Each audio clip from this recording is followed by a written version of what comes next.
Општа болница ја зголемува енергетската ефикасност со поставување на квалитетна браварија. Заменува 45 стари со нови ПВЦ прозорци. Во општата и приемна амбуланта, хируршкото одделение и рентген. Инвестицијата е во вредност од околу половина милион денари, а средствата се обезбедени од сопствениот буџет. Се реновира шалтерот на лабораторија, се гради преграден зид во шок соба, а сегашната централа ќе се премести кај главниот влез за пациенти, а на нејзино место ќе биде изградена шалтер сала.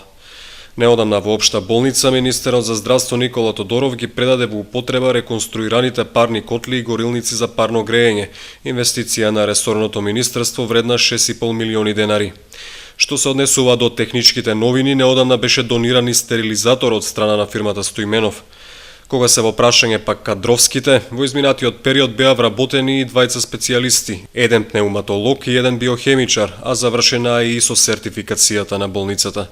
Министерот Тодоров најави нови вработувања на медицински персонал, со што ќе се комплетираат одделенијата на општа болница.